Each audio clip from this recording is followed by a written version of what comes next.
Welcome, I'm Josh Hayes, and today I'll be answering the question, Devil May Cry 2, was it actually any good? No. Cheers for watching. Another massive thank you to all the supporters on Patreon and Twitch who keep the channel alive. You can support from only £1 a month. Check the video description for links to the Patreon, Twitch, Twitter, and our Discord, and as always, have a great day. Fine, we'll play the game. It is a widely accepted fact that Devil May Cry 1 is pretty damn good. They managed to salvage the carcass of an abandoned Resident Evil game and created an atmospheric, over-the-top hack-and-slash featuring Dante, a wisecracking half-demon protagonist. And Devil May Cry 3 is considered one of the best in the entire genre, with even more over-the-top action, including a weapon which is literally a guitar. So what happened with Devil May Cry 2? Seriously, what the hell happened? How do you make Dante dull?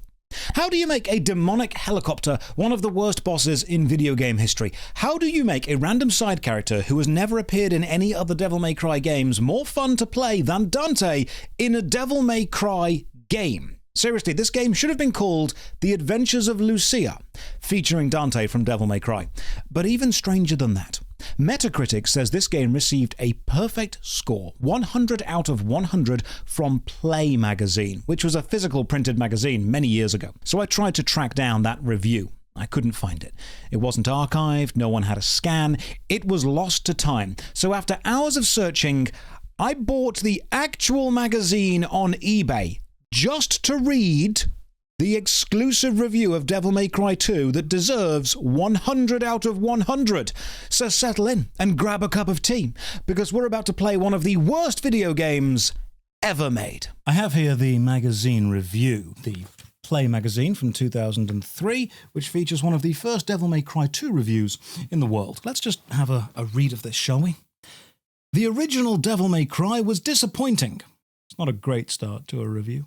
Devil May Cry 1 came out in 2001, and Devil May Cry 2 released in January of 2003. That's only 2 years later, but it's also a strange time for a release, January, because it's straight after Christmas. And missing a Christmas release is often a big blow to a game's sales, so here's my theory. Devil May Cry 1 was a runaway critical and commercial success, so they needed a sequel, but Devil May Cry 1 was built from a repurposed Resident Evil game, which is why the environments were so detailed, the levels were so dense, the puzzles and looping design was so good. It's also why the camera was the way it was. It wasn't expected to be an action game. It was also directed by Hideki Kamiya, the same guy who did Resident Evil 2 and would go on to work on Bayonetta. The guy understood horror. So you had good pre-made assets and a competent, experienced team making something a bit experimental. But Devil May Cry 2 didn't have those Resident Evil-style environmental assets already made, so they had to make their own. Or if you believe the rumors, they had to repurpose an unreleased Tomb Raider clone so they'd have something to work with in the time frame they had. And when you see how many caves and tombs we explore, there's probably some truth to this. Then they brought in a new director.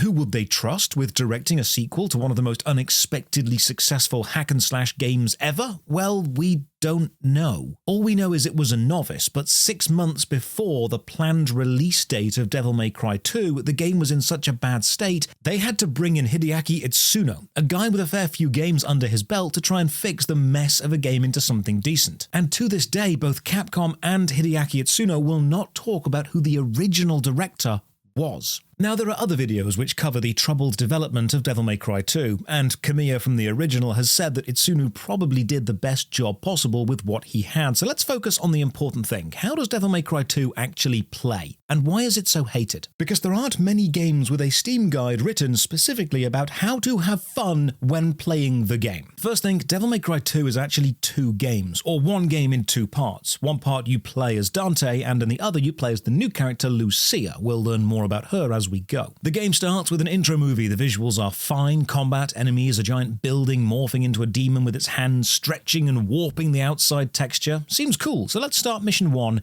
with Dante. A voiceover reminds us about the legendary Dark Knight Spada defeating the demon hordes from Devil May Cry 1, and then we see Lucia fighting flying demons in a kind of museum. Dante falls from the ceiling, guns blazing. And note the coin rolling onto the floor when Dante lands, because this is important, and now we are treated to the game's voice acting.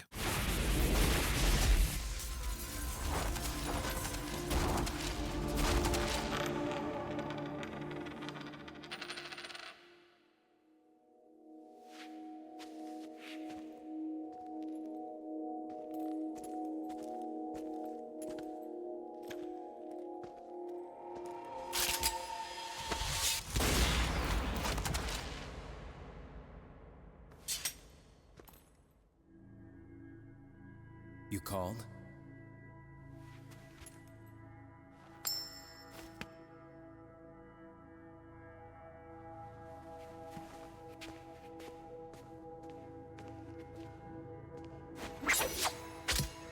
Till next time, son of Sparta.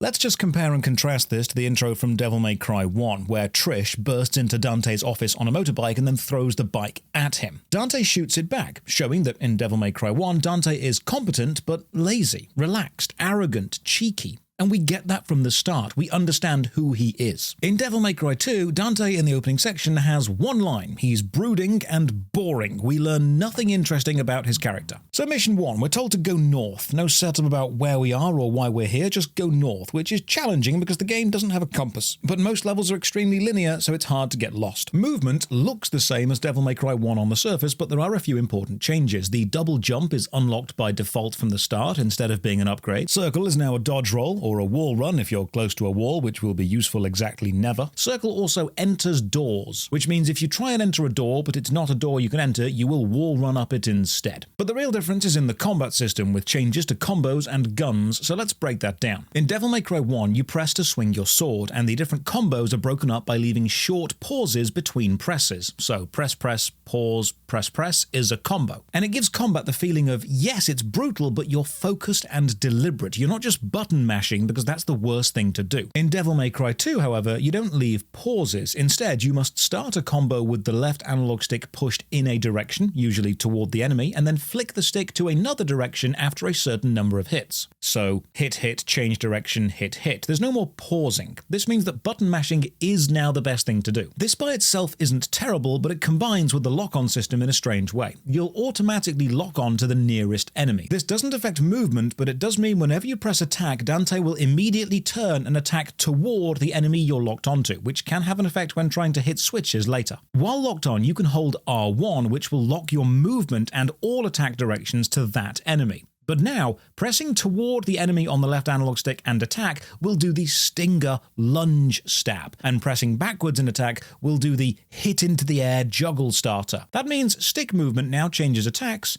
not continues combos, meaning while locking onto the enemy, you cannot do combos. But this melee change really doesn't matter much because they've made a small change to Dante's guns. They have made them the best weapon in the game in absolutely every situation by a massive margin. And also they're now automatic. In Devil May Cry 1, you had to press per shot, so you were button mashing bullets, almost like pulling the triggers on a gun every time. This made the shotgun and grenade launcher mechanically less effort to use, but in Devil May Cry 2, just hold down square and you will shoot infinitely at whatever enemy you're locked onto. And as we'll see, this is literally the only thing you need to do to finish the entire game. Red orbs are also back. Collect them and spend them at shops to upgrade your stuff. Red orbs are dropped by enemies when you kill them and sometimes found around the level. We'll see the upgrades later. Blue orbs increase your maximum health, yellow orbs will resurrect you, but you can only carry one at a time, and purple orbs will increase your devil gauge. Devil trigger mode is back. During combat, you'll fill this bar under your health bar. Press L1 to go devil mode, increase damage, different attacks, and a new amulet system we'll see later on. So just down the road, we meet our first enemy, a corpse hanging in a metal cage which falls onto the road, comes to life, and attacks us, so we fight. And then down the road, we get flying enemies. Aerial sword combat is terrible in this game, so you pretty much need to shoot them. And this highlights an issue with the camera. For the vast majority of aerial enemies, they will be off-screen, but you'll still be locked onto them, just shooting into the air. You'll know that you're hitting them because you can see their health in the bottom left is going down. But your guns stun lock every enemy, including most bosses. So once they start flinching, just keep shooting. This is the majority of combat. And I know that we're about 5 minutes into the game, but let's just talk about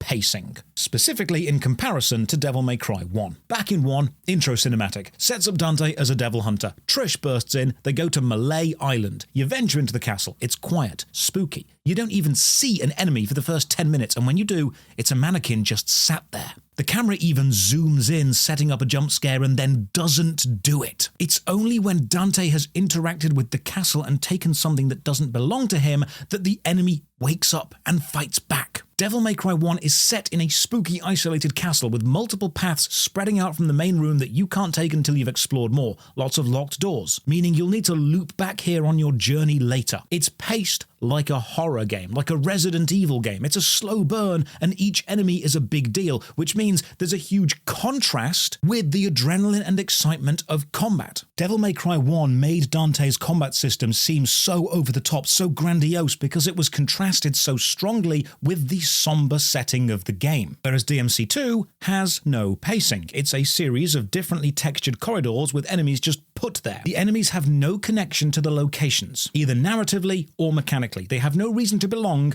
they're just a series of this looks cool ideas. So we jump onto the rooftops and run along. The pause menu lets you check out your items. We have a vital star, which recovers our health, and a devil star, which recovers the devil trigger. We can also see our amulet has the electro heart segment, adding lightning damage to our devil trigger attacks. We'll look at the amulet more later. We can also see our weapons, the sword Rebellion and handguns. Notice how they're not labeled as ebony and ivory from the first game, they're just called handguns. Eventually, a red ethereal barrier blocks our way. I remember that from the first game. Red barriers need red orbs to break, the color connection of red. Except no, here, red barriers break when you've killed all the enemies in the area. Fight on and find a statue of the God of Time. Just like Devil May Cry 1, this is a shop. You can spend red orbs to power up your melee weapons, guns, or buy items. Items are interesting because in the entire playthrough, you will need none of them. You can use vital stars to refill your health if you want, but you really don't need to. Then we jump up and over into this arena. The door locks behind me and a new enemy appears, wall crawlers. That is the third enemy type in about 10 minutes. Why is that an issue? Well, it's because each enemy type is meant to bring a different experience to combat, and it doesn't. A good example of doing it right is back in Devil May Cry 1. First enemy, mannequins, your basic grunt. Sword works fine against them. Then, the witches from the painting with the giant scissors. You need to jump up to hit them with your sword to knock the scissors away to reveal their mask, and then shoot that, ideally with the shotgun. So you're encouraging aerial combat, using your sword to put the enemy into a vulnerable state, and then using your guns to actually do damage to them. Then you've got the shadow saber-toothed tiger emerging from the statue that you break in the courtyard, which darts around and changes its shape. But you can't melee this, you need to shoot this from a distance to expose the inner core, and then run in with a sword attack. So you're encouraging the player to stay at a distance while you whittle down the enemy's defense, and then dart in quickly to do the melee damage. And all of these enemies were effectively living within the castle itself. You disturbed them, and they each have a different fighting style, and each takes a different approach to kill effectively. Here, however, each enemy has no connection to the world, you've not disturbed them, they all have similar movements, and you beat them all in exactly the same way. You shoot them. And I'm not exaggerating. I survived this encounter, taking literally no damage by holding down shoot and walking around slowly. This highlights another issue.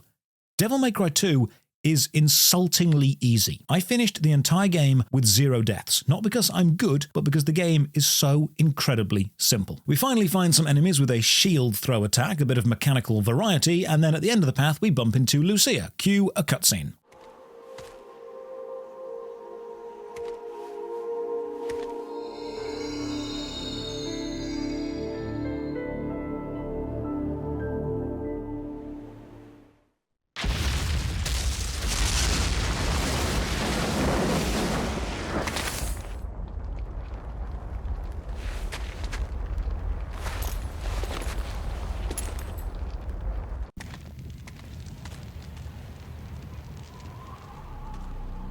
Where's Mathieu?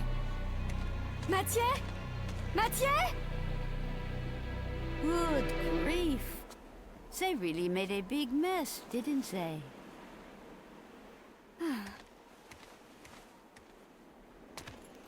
It sure took him a while to find this place. Oh, you have arrived, son of Sparta.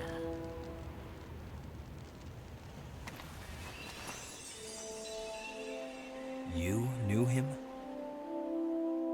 Oh, yes. We are the guardians of this land, Vidumali.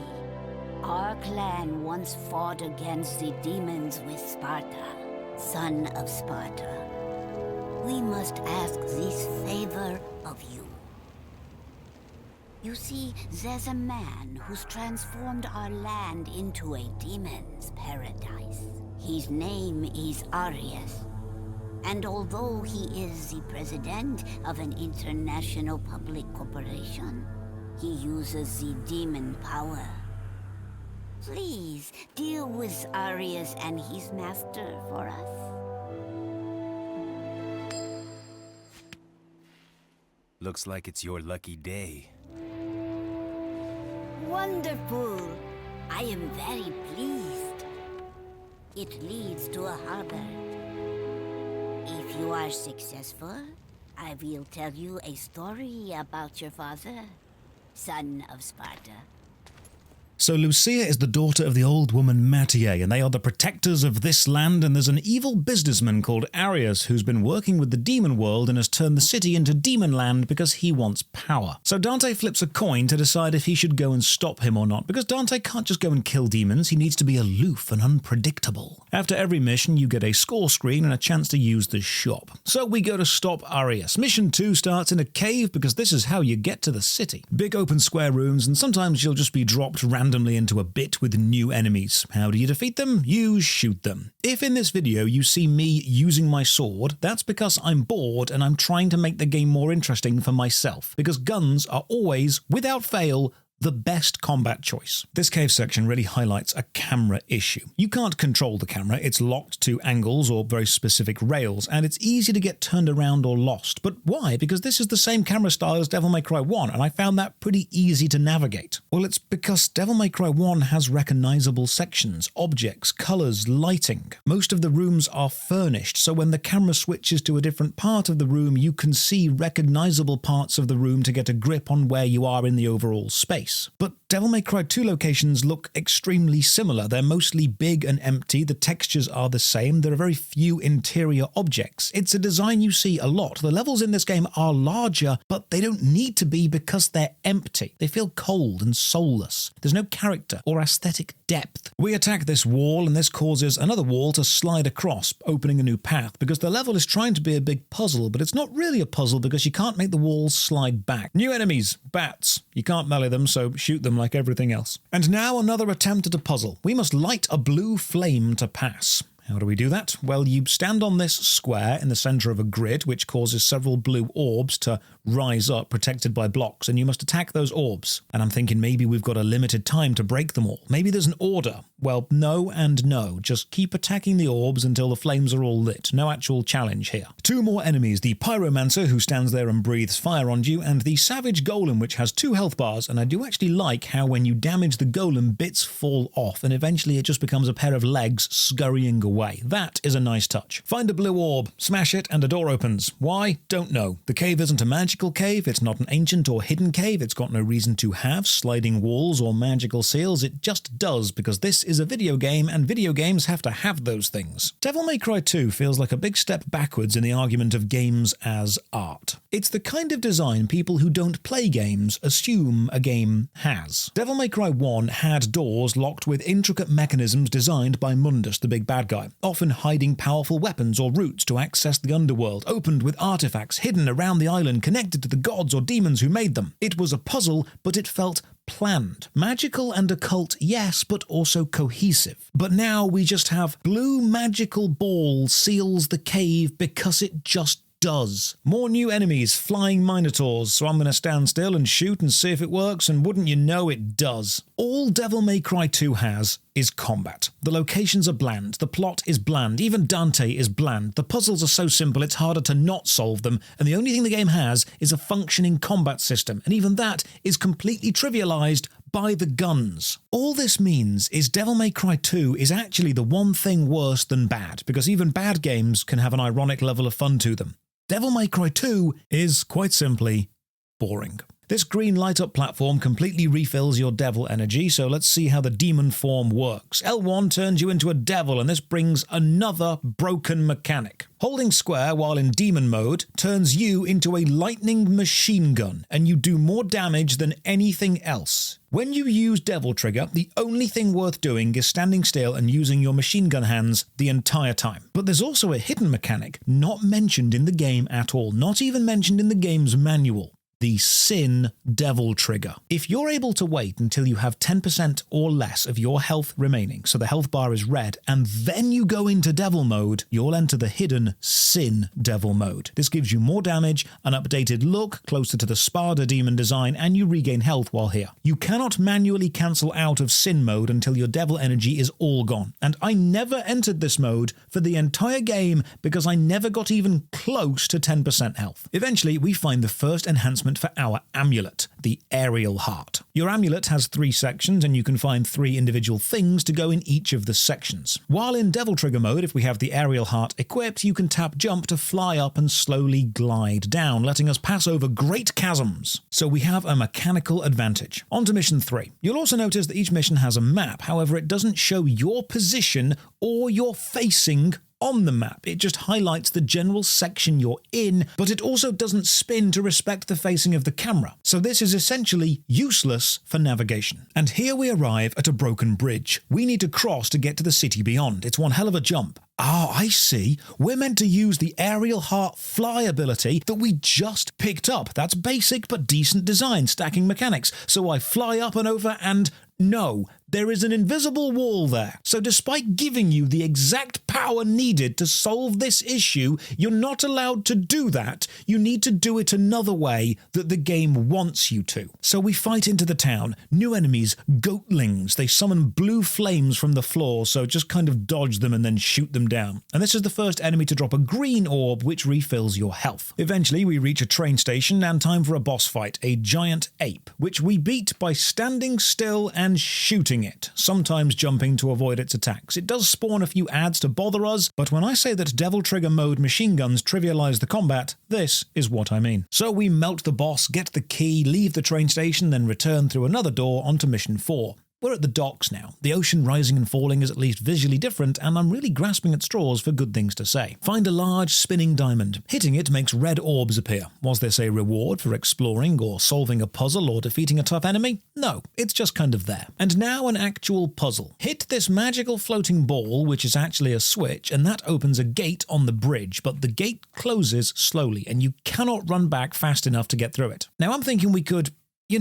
fly over the water with the fly upgrade we got, but no, that's not allowed. So instead, fight through another room full of basic enemies and then find another amulet bit. This one is the Quick Heart, which replaces the Aerial Heart, so now we can't fly, but you can run really fast while in Devil Trigger. So hit the switch, Devil Trigger, sprint back, rolling to get under. This ability to move super quickly will be needed exactly 0 more times in the game. This is the only moment it's mechanically relevant. This leads to the first actual boss fight against this tentacled sewer monster. Now, before I analyze this boss fight, let's take a moment to remember what Devil May Cry 1 did with bosses and how they enhanced the game through both gameplay and narrative connections. Remember Phantom, the giant lava spider who had a chat with Dante, underestimating him at first? Then you fight in an arena with columns you can use to hide from his fireball attacks, and to do damage you had to jump onto his back and hack away at him. But then later you fought him in a small area with no safety, and then he chased you down a corridor spitting fireballs at you for some variety, and when you finally defeated him, you dropped him through a glass ceiling onto the pike of a statue from the grand entranceway, the first room you explored, tying together your mastery of combat, personal connection to a rival fight,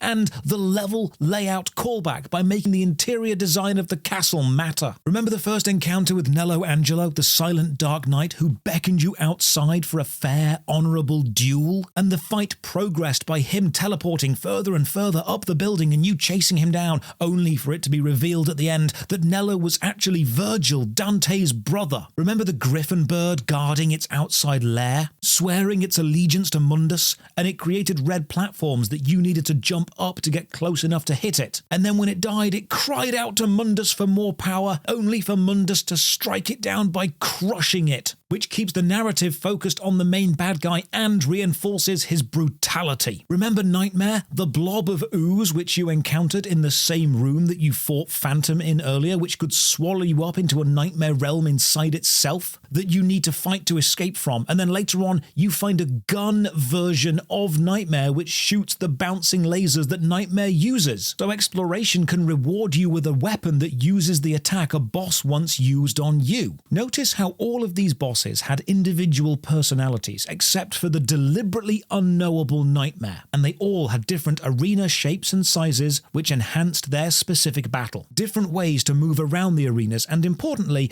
all of the fights were connected to the location, the castle, to Mundus, and the bosses engaged with Dante, forming on at least some level an emotional connection, which meant fighting them and then killing them felt important, it felt cathartic. Every boss fight in Devil May Cry 1 worked because they tied narrative to gameplay to mechanics, and each fight was different. Devil May Cry 2 does none of that. All boss fights take place in a medium-sized arena, and none of them use the scenery or any interactable objects in any meaningful way. None of them interact with Dante in any way. None of them are tied to the story, or the final boss, or Dante, or Lucia. They are just demons that exist in this city. You defeat this boss by hacking at its tentacles until they shrivel up for a bit, and then jumping onto its body and attacking its head. And despite the fact it has many tentacles, because you will be in this corner for the whole fight, it effectively only has 2 that you ever need to worry about. We kill the tentacle creature and a nearby shutter opens, revealing a motorbike. So we run over, and guess what we find? That's right.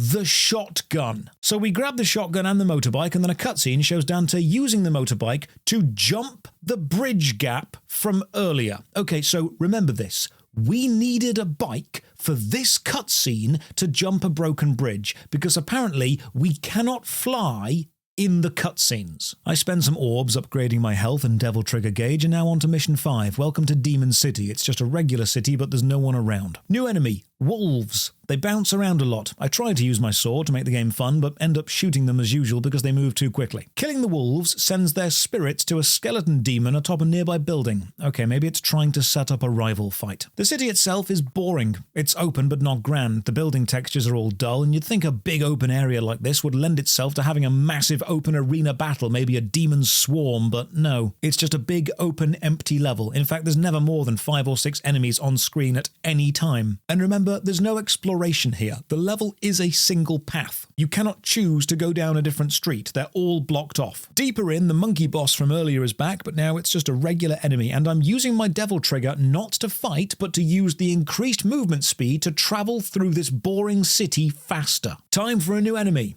A demonic tank. What powers does a demonic tank have? It has all the powers of a regular tank. To defeat the tank enemy, stand next to it so the main gun can't hit you, and then shoot it. That's the strategy. The only reason these tanks are slightly dangerous is when there's more than one of them, the shells they fire can, for some reason, pass straight through other demon tanks and hit you, even if you're on the other side. So while you're damaging one, another can shoot you. You can negate this by walking a little bit to the side. I thought this absurd situation, shooting a demon tank from underneath its own gun where it's unable to hit you, would be the perfect Devil May Cry 2 moment. But the game gets so much worse. So we take down 3 demon tanks, and then a demon helicopter appears, which has all the powers of a regular helicopter but worse, and now begins helicopter fight number 1. The problems with this fight are threefold. The first is the camera is locked to a small area of the battle zone, and the helicopter hovers just above this, so for the majority of this fight, you cannot see the enemy, but you can still lock on and shoot. The second issue is the enemy has 2 weapons, homing missiles and a Vulcan cannon, but the Vulcan cannon cannot shoot straight down. In fact, it can't shoot most of the arena you're in at all. The only way to be hit by this cannon is to stand on the very edge of the arena, which you would never normally do, and then try and jump into the bullets. But the third problem is the homing missiles. They can be completely avoided by rolling once they get a little bit close to you. So the helicopter boss isn't visible for most of the fight, has 2 attacks, one of them which literally can't hit you, and the other is completely negated by a single button press within quite a large window of time. But it gets worse, because once you've destroyed the helicopter boss once, you need to fight it again a few more times. Once you take it down, we run into this nearby building, a grand building with a staircase leading up to a landing. And as we begin to ascend by jumping up the floors, the building suddenly begins to fill with flames, and now we're racing against the fire. But the helicopter is back, somehow below us. Remember Devil May Cry 1 building design? Interior decoration, textures, lighting, boss encounters. And now we have this. This whole thing feels wrong. The scale is off. The building isn't sized for humans. This world doesn't feel real at all. So we jump up and reach the roof, run over to this helipad, and we're still being chased by the helicopter, so we shoot it. And after shooting it a lot, the game tells us we must now get to this rooftop, so jump on over. Just be aware that from now on, the helicopter's health refills between buildings, so fighting it is actually pointless. Just traverse the buildings. We follow this trail of red orbs, jump up the side of this building all the way to the roof, and now finally we stand and fight. Now what you're meant to do is run around. Use the 4 pillars, one in each corner, to dodge the Vulcan cannon or the missiles, stepping out to take pot shots against the helicopter. But what you actually do is this. Behold the helicopter boss fight.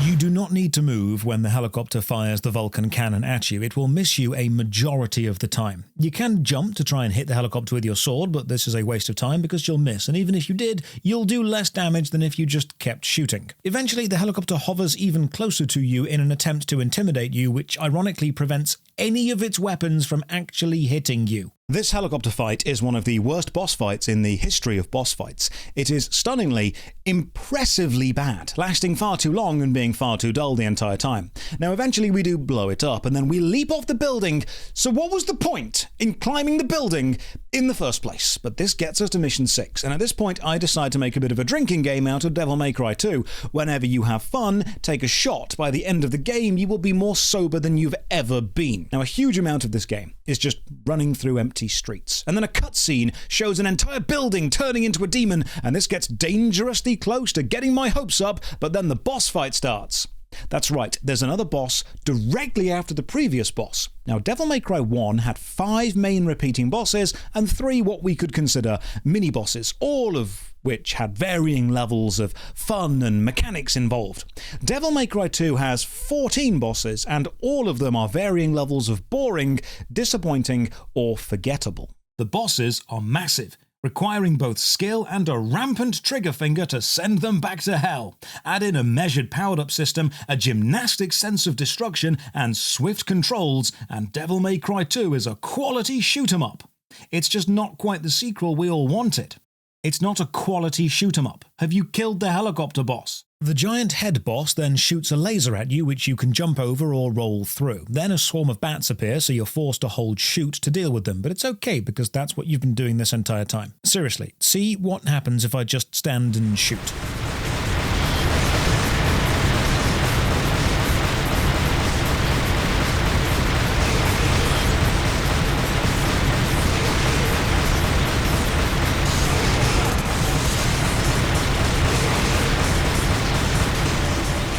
One of the boss's multi-shot laser attacks gets a single lucky hit on me, and that's it. Now this fight does have 2 phases. In the second phase, the head drops off and starts to glide around the arena it's in with its teeth waving at me. Eventually, some horizontal energy beams start flying at you and you need to jump over them or fall under them, and just as this fight threatens to get interesting, the boss dies. We then get a cutscene showing a helicopter flying away. Dante spots the name of a corporation on the chopper body, Ouroboros, the ancient symbol of a snake eating itself. In the cutscene, we then see this helicopter landing on an oil rig platform. So Mission 7 starts with us on the oil rig because we need to chase the helicopter down. And if you're asking questions like, what's the Ouroboros Corporation? How did Dante know it was heading to an oil rig? How did we get here so quickly? You need to stop expecting the game to make sense, because it's going to get worse. The oil rig is, of course, decorated in the traditional way of having a skull hanging on the wall, so we fight on in. Now, this does lead to one of the only things this game did pretty well. If you can position Dante with an enemy either side, he will split fire with his guns, sometimes even holding one behind his head to show off. Now, credit where it's due,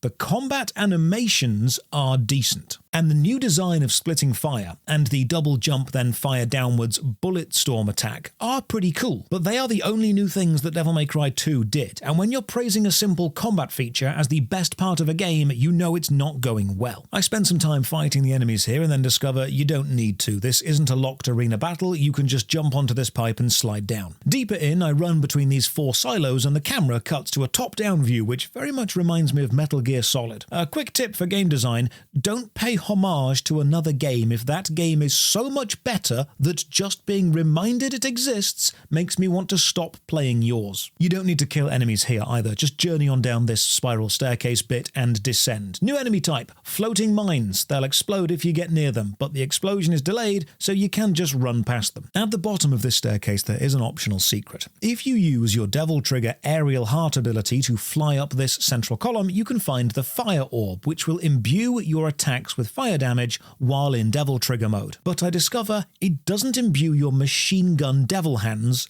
so it's basically pointless. Jump across this river of molten metal and then ride the elevator down. While on it, some bats appear, so hold shoot and kill them before they're even on screen. You know, it takes a serious amount of skill to make a level set on a demon-infested oil platform in a game about a demon hunting half-devil boring, but my god, they've managed it. The goat enemies down here get caught on the scenery, so you can infinitely juggle them with the guns. We then board a single-carriage train which transports us to the deep ocean bit of the oil field, and a constant beeping lets us know the carriage is moving. We then ride another elevator to the roof, and finally we see the game's actual main bad guy, Arius, for the first time. That is Arius, the big boss, the most evil thing in existence. A businessman. Arius is working with the demons to gain power. That's his goal, power. Just straight up evil demonic power. So Dante confronts him and Arius summons a Balrog and then just flies off in his helicopter. If only we could fly, we could give chase, but whoa, we cannot. Time for another arena boss battle, and this was so bad I'm starting to think this game might be a satire. The Taurus demon has a giant hammer, which it waves around itself to create a ring of fire, and then it twirls the hammer, creating an air vortex which slowly pulls you in. You can negate this pull by walking backwards. I assume this is the first of many attacks the boss will use, but I assumed wrong. This is the only attack the boss will use. Create a ring of fire around itself, attempt to pull the player in, repeat. All you need to do is walk backwards and hold shoot for 3 minutes, and the boss will die. On to mission 9. What do we do now? Arius, the big bad guy, has left. Easy, we just leave the oil rig and return to the city. But they needed to make this exciting, so my god, the oil rig is going to explode, and we only have 12 minutes to leave. To show the seriousness of this situation, they've added a heat distortion effect to everything, which ghosts the scenery and causes a double vision blur effect. It's here we find the next weapon, the sword Vendetta. It's heavier and slower than Rebellion, so let's talk about the different melee weapons. You start with Rebellion, Dante's basic sword. You've got a 4-hit combo, the Stinger drive forward attack, the air time hit into the air attack, and combos based on the stick direction. It's a versatile weapon. Now, remember the weapons in Devil May Cry 1? The lightning sword Alastor, fast and long range, with the lightning devil trigger power. And then the flame gloves Ifrit, short range and slower power, but with an entirely different moveset that you could hold attack to charge up the punch for massive damage. They even used them in some puzzles to punch flaming torches on and off. And then finally the demon sword Sparda itself, which changed shape based on the combo you used, from a spear to a scythe to a hammer, giving it huge versatility. Well, in Devil May Cry 2 you have Rebellion, Vendetta, and Merciless. They all have exactly the same moveset. Rebellion is standard, Vendetta is slightly shorter range with higher damage, and Merciless is slightly longer range with lower damage. That's your choice, a very slight range increase or decrease. The irony being, even with Merciless, the longest range weapon, you will still need to get close enough to the enemy to hit them and be within that enemy's melee range, making it essentially mechanically useless. So out of all 3 swords, your best choice is your guns. Just be aware, while 12 minutes may seem challenging, you don't need to fight anything. There are no enemy barriers to escape this. You can do it in 3 minutes if you run. The only challenging bits are needing to hit some orb switches outside to open some doors. And the challenge here is, remember how you'll soft lock onto the nearest enemy and your attacks will go toward them. If you line up an attack on a switch and then an enemy spawns away from you, you will instead turn and attack toward that enemy, not the switch. So this bit is quite tedious to line up. Eventually we arrive in this hangar with a cargo plane and a wind tunnel. The wind tunnel is on, so you're being dragged toward it constantly, but it's not dangerous. And you need to make it onto the cargo plane. Why? Because you do. And when you do, the plane, for some reason, rolls forward, crashes into the giant fan, and then you escape through the hole that the crash made, leading to a cutscene of Dante back on his bike driving down a highway toward the demon city because Arius happens to work in the giant obsidian demon building 3 times taller than every other building in the center of the city. He's not hiding. He's never been hiding. You could find him there all the time. The entire trip to the oil field is completely, utterly pointless. So where do you think Mission 10 starts? Seeing as we're currently driving toward the big bad guy's massive demonic building. That's right, we start in a graveyard. Now you might be wondering, why are we in a graveyard? Well, that's because Devil May Cry 2 forgets to do something quite important. Remember the plot is stop Arius summoning all the demons? Well, it forgot to explain how you're actually doing that. Arius needs 4 artifacts to complete his demonic ritual: a goblet, a coin, a blade, and a staff. So if we can hunt them down before Arius finds them, we could just keep them away from him and he couldn't do the ritual. Pretty simple. One of those artifacts might be in this graveyard. Now, how are you meant to know this plot point? Well, you're meant to have basically already finished the game and had that, oh, that's what we were doing moment. The camera angles in this graveyard make it annoying to explore despite being small, and the main door is locked. You need to activate the magical orbs on both sides of the yard extremely quickly together, and with the door open, we head on in, except nope, we go to head on in, but are grabbed by a strange puddle of black ooze and dragged to a lower level of hell. I think this is them trying to recreate the nightmare attack from Devil May Cry 1, where you're pulled into the nightmare realm, but instead it just interrupts what little flow the game had. Down here on this single platform, we fight some flying demon babies called Demon Chorus, and when they're all dead, surprise, it's a boss fight, a giant flying poison moth. Now, while shooting the moth, you also need to jump over these lava worms. They'll burrow underground, then pop up and try to eat you. They've got loads of health, but here's a trick. Just let them eat you, and then press attack and you'll burst out from within them and instantly kill them. Yes, you'll lose some health, but this is way faster. Double jump to shoot the moth a lot, kill it, and then when all the larvae are dead, a portal will appear which teleports us back to the overworld. Mission done, onto mission 11. Welcome to the underground cavern. Now, purely by accident, I press circle to interact with this wall because it looks like a door. And it is a door, but it's a secret door, and this leads to one of the many, many secret levels. Now, Devil May Cry 1 had secret levels as well, normally accessed by backtracking through levels or going in and out of a door a few times. They were quite well hidden. And each secret level in Devil May Cry 1 was a combat or platforming challenge, and they were all unique. Like, how many spiders can you kill by just walking over them? Or can you double jump up this stairway of floating skulls? Or can you lure this enemy to destroy another enemy using its own attack? Or can you navigate this maze quickly to find a hidden item? Basically, secret missions in Devil May Cry 1 were a variety of unique challenges. They were all individual. Secret missions in Devil May Cry 2, however, are all the same. They are wave defense missions in a big square room. The same big square room every time. Kill all the enemies and you win. There are no time limits, no modifiers, just win the fight. And if you do, here are some orbs. Sometimes a fragment of a blue orb, and then you return to the main game. That is it. Devil May Cry 1 had 12 secret missions and they were all different. Devil May Cry 2 has 30 secret missions and they are all exactly the same. The only difference is the enemies that you have to kill. But as we've already seen, that's irrelevant because you kill every enemy by shooting it. So we journey through the temple under the graveyard, hit this button which spins the room around, and maybe we can spin it multiple times, open multiple paths, maybe leading to some item gathering, backtracking, looping design. No, you cannot spin the room more than once. New path. This is basically a big over-designed door. And if you think I'm expecting a bit too much from this game, not only is it worse than Devil May Cry 1 in every single way, it came out the same year as Prince of Persia: The Sands of Time, Knights of the Old Republic, and Castlevania: Aria of Sorrow. It's not just a bad game retrospectively, it was bad against its contemporaries of the time. And if you ever need a reason to distrust the mainstream gaming media, Metacritic shows that Play magazine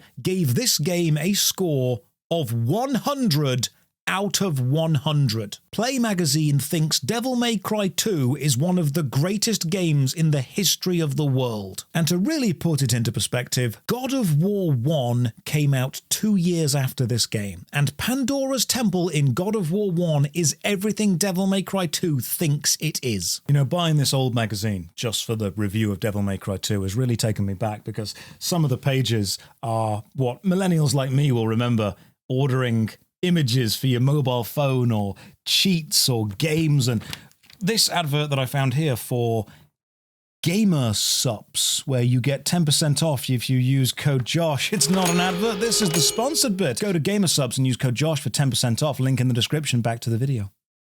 We run down this tunnel, get chased by a magical boulder, and if it touches you, you get teleported to a trap. So fight out of the trap and run down again, dodging the boulder, and there's now a spike trap, which I assume I can ride on top of to find a secret area, but no, there's nothing here. So we dart back and forth under this spike trap, smashing the wall until we break through, and then attempting a jump puzzle in a game where it's hard to judge depth because your shadow isn't directly under you and the scale of objects varies from level to level. Some of these platforms fade in and out of existence, and the only saving grace is how the camera sometimes swings to let you jump either directly side to side or directly forward and backward, and then we find the machine guns, just in case your current guns weren't fast enough. These fire faster than the pistol, but they're actually slightly worse, because each bullet from the machine gun does less damage and causes less stun, so you're still best sticking with your handguns. This puzzle here needs you to smash 3 pots, but they respawn quicker than you can break the other 2, so you need to spread the damage across all 3 and then deal the final blow quickly to each of them. This unlocks the Healing Heart Amulet section, so Devil Trigger mode now recovers health.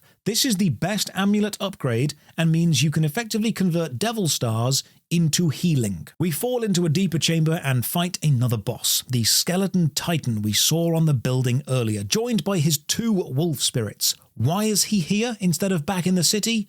Stop asking questions. Being close to this guy is impossible. His spear attack is fast and will stunlock you with a multi-stab attack, so guns it is. Now, the hardest thing about this fight is the camera. The boss charges a magical spear projectile, which you can dodge if you can see it coming, but you won't because the boss won't be on screen. So we kill him onto mission 12, an extremely strange mission. We are inside a giant rotating sphere. Hovering in the air above us, in the center of the sphere, is an orb of energy surrounded by 4 skulls, and around them, a ring of diamonds with electricity coursing through them. If you stand still, the rotation of the main sphere will eventually pull you into the electric ring, so you need to keep running to stay underneath the main orb, shooting the skulls when they attack you, and jumping up to break the outer diamonds. This is technically very impressive, but visually quite overwhelming. And when you've smashed all the diamonds, you drop down a hole in the floor and meet up with Lucia. She has found one of the ritual components. Unfortunately, this means more voice acting.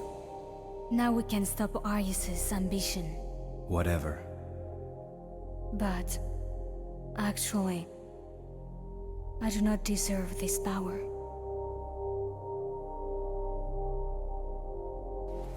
Bring this to Mathieu for me, please.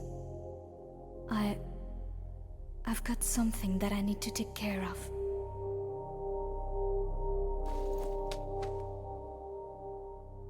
So Lucia gives us the Grail because she's scared of something, and then we're straight into another boss, the Plutonian. This 2-headed chained-up demon. He throws these giant iron balls chained to himself at us, and that's kind of it. But then the fight does get more involved. Enemy adds spawn in, some blue lasers start to crisscross the arena from one side then the other, and eventually the whole arena pulses with the grid of damaging lasers. So you need to jump over them. Probably one of the better boss fights. We take him down, then return to the graveyard to give Mathieu the old lady the ritual component, and hear the best line in the game. What are you doing, Granny?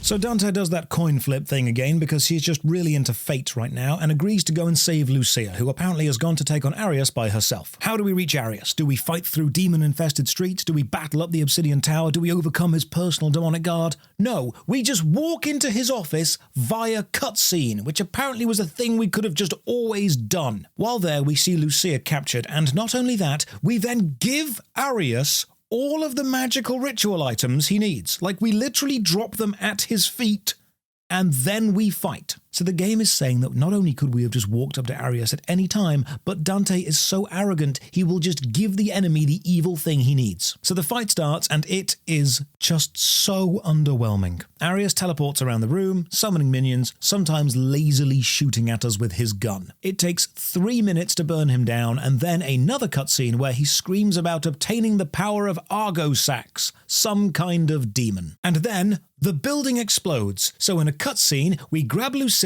and dive out a window and then change into the demon form mid-fall and fly away. So we've always been able to fly in the cutscenes, have we? Didn't need the motorbike, couldn't chase the helicopter, but now we can fly. And then there's an important plot revelation. It seems Arius is Lucia's dad, and now we're in a twisted, demonic version of the town from earlier because the ritual has done this. So we need to find and activate 4 switches to bring the demon world closer to our world so we can break through and confront demon Arius. The graphics have done that Soul Reaver spectral realm warping thing, and this is the only time I will ever allow Devil May Cry 2 to be compared to Soul Reaver. This is the only looping level. You need to find the 4 switches, so jump up and hit this switch in the sky a lot. 1 down, 3 more to go until we can access demon corporate headquarters. We run around and find the last ranged weapon, a homing missile launcher. You can only fire this while on the floor. If you jump and shoot, you'll just default to using 1 pistol. The missile launcher does follow enemies, but it's slow and easily dodged. If it does hit though, it's high damage with a decent knockback, so if you're fighting something slow, this is great. Eventually, we find the 4th demon orb, smack it a lot, and now we can access the demon world. To do this, you need to run up to the giant floor starfish and hit it in the middle. This fires a beam of energy into the sky, and this calls the next boss.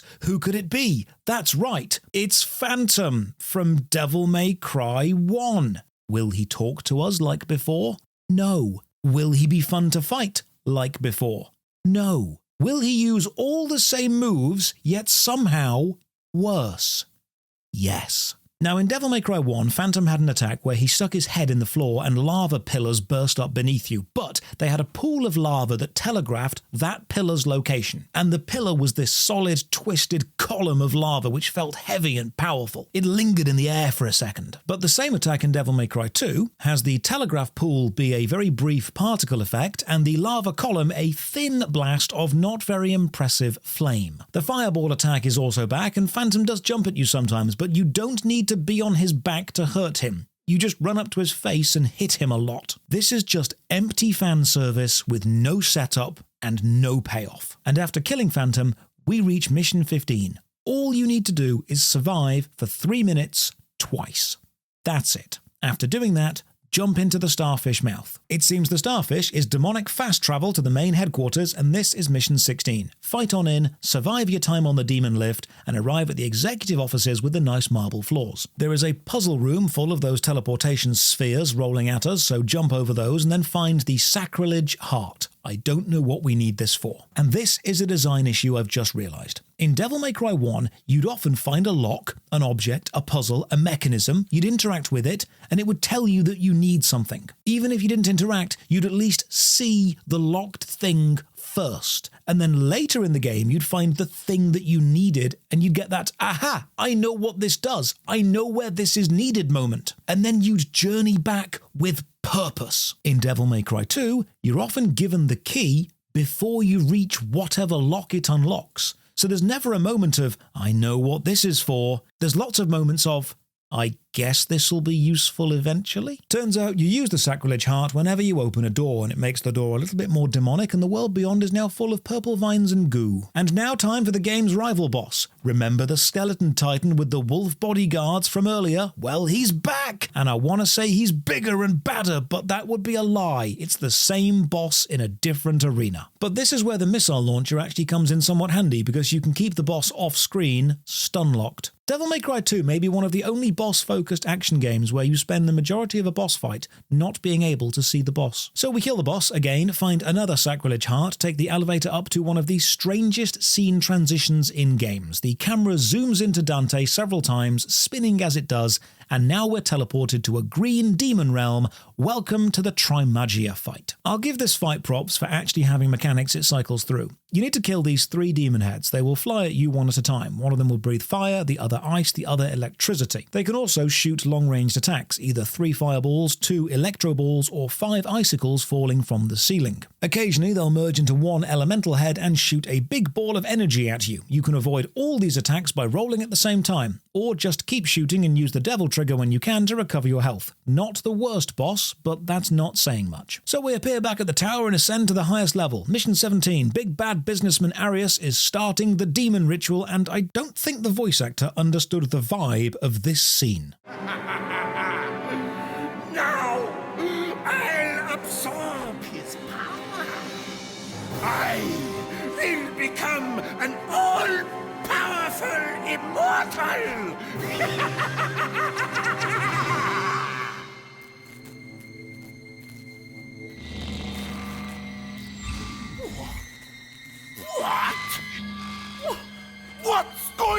done! Is there a problem? You! Is that the medallion? You switched them?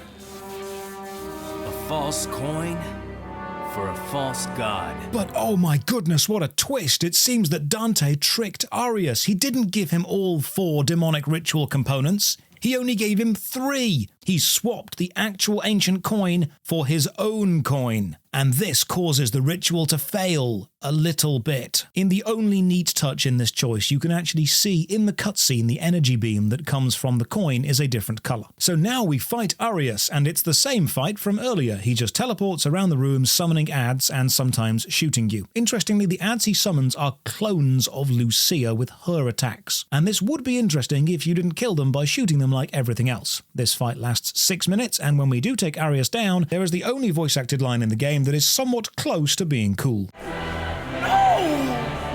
My dream! My life! I was going to be the king of this world! King? Yeah. Here's your crown.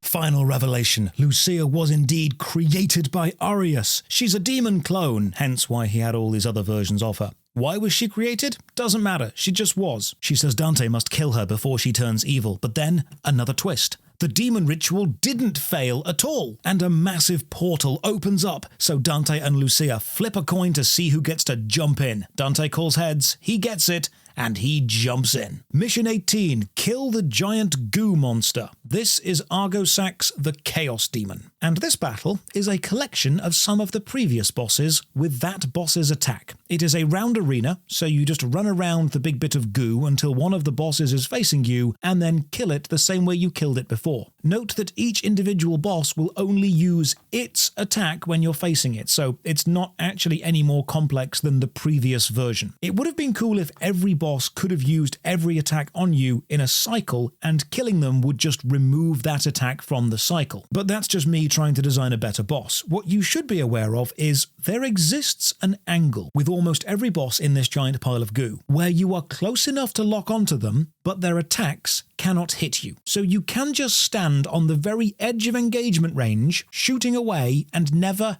ever get hit. Dodging the bird's lasers is the only engaging bit of this fight. And once you've killed every boss again, Argosax the Chaos Demon explodes into its true form. Just regular Argosax. And in a pretty cool cinematic, the demon morphs through succubus and incubus forms, changing as the fight goes on. They're just a single lava texture with big flaming wings. They are fast and quite good at stun-locking you, but they have one weakness: guns, especially Devil Trigger machine gun mode. So we kill Argosax, and then we get the final cutscene.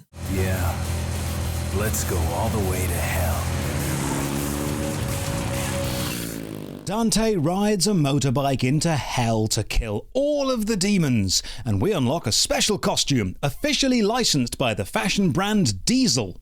That's not a joke, that's a real official Devil May Cry 2 fashion item. Now you'd think the game is finished, you'd hope the game is finished, but no, now we can play the second half of the game, Lucia's version of events. But let's be real for a second. This is not good because it's Devil May Cry 2. It's a long way from good, but Lucia's missions, gameplay, and story are all way better than Dante's. There are even new mechanics Lucia gets that Dante doesn't. When I say this game should have been called The Adventures of Lucia featuring Dante from Devil May Cry, I am being genuine. The game came on 2 discs, the Dante disc and the Lucia disc. If you have to buy one of them, make sure it's the Lucia disc. This time Dante has brought a friend, though it's not who you might be expecting. If you played through Devil May Cry, you'll no doubt recall Dante setting up shop with goth chick Trish at the end of the game. Well, surprisingly, it's not Trish that joins Dante this time. She's been replaced by Lucia. Apparently, Capcom made this decision so as to give Dante a James Bond-like appeal, hinting he may well have a different female sidekick if the company decide to make Devil May Cry 3, which is a good thing they did after this. You start the game in the same coastal town. Lucia has throwing knives instead of guns. They are slower and have a shorter range, making them way more balanced. And her melee double blades have longer combos, making them more fun to use, so straight away we have a more balanced combat experience. And now a new mechanic. Remember in Devil May Cry 1, the first room had no combat, it was just jumping around and collecting red orbs, letting the player learn movement in a safe place. Well, here you have to do that. Collect 45 red orbs to open the barrier. But take note, the barrier is white, which in the previous game was the color of enemy barriers, and this is the only time the game makes you spend orbs to open a barrier in the whole game. Now, fighting as Lucia is actually decent. If you attack while moving, she kicks and punches. To use the blades, you must be standing still. So there's a tactical choice of getting close enough to the enemy to then stand still and slash away. Then jump or roll out of danger and throw some knives as you do. Having variety in combat and making melee worth using is very refreshing after playing as Dante. And I'm wondering if the original game was actually designed around Lucia, or if she was a character from another game which was retroactively cannibalized to make Devil May Cry 2. Lucia's demon trigger turns her bright white with light blue flourishes, and her knife attack now throws a wide arc of knives which all home in toward the enemy,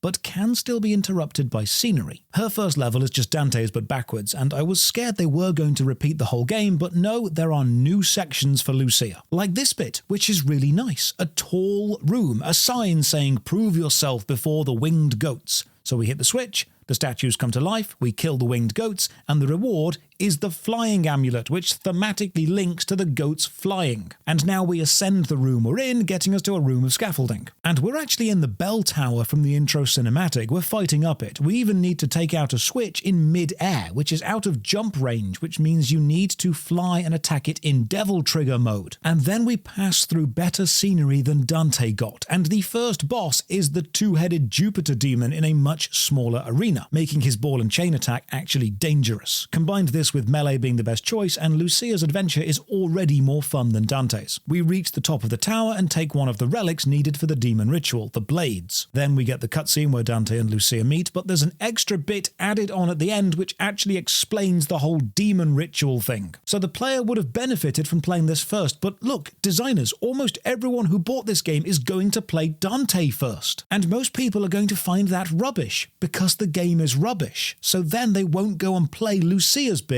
which is where you've put the not rubbish stuff. I mean, it's not good, but it's less bad. Mission 3, same as Dante's. Fight through these city streets, ending with the same sewer tentacle boss, except this is a bit more fun and takes a bit longer because melee is more usable. Mission 4 starts in the city, but we have a brand new enemy, the Infestant, which adds context, as these are the things which have been infesting the tanks and the helicopters. They dart around, they even wrap themselves onto you if you get too close, so we take them down, find some more bits of the amulet, and now outside in the open we fight the monkey boss. Except they are joined by some flying birds, which means you have a boss fight with fast aerial enemies supporting a slow ground-based enemy covering each other's weaknesses. Mechanical variety. More infested tanks, same tactic as earlier, and thankfully we don't need to fight the demon helicopter. Instead, we see the Ouroboros helicopter flying away and head to the oil rig, and oh good, we're back here. However, instead of sliding down the pipe, we instead head to the wind tunnel first, which isn't on. You can head inside the plane if you want to and find a new ranged weapon, the grenades, but these are less than useless. You can't aim them, they do little damage, they are a waste of space. We attack a button which powers on all the doors and then head back outside. A cutscene shows us getting hit by an evil heart. This is a demon stone which slowly drains our health. So remember Dante had 12 minutes to escape this level? This is just Lucia's version of that, but your health constantly drains until you've cleared the oil rig. Do the spiral staircase again, fly up the middle bit again, and now the molten metal from Dante's version is gone. So we can put the evil heart into this magical energy conversion machine and it becomes the Electro Heart Amulet upgrade. We reach the roof, a cutscene shows Arius landing again, but this time he's joined by a hench woman in a purple coat,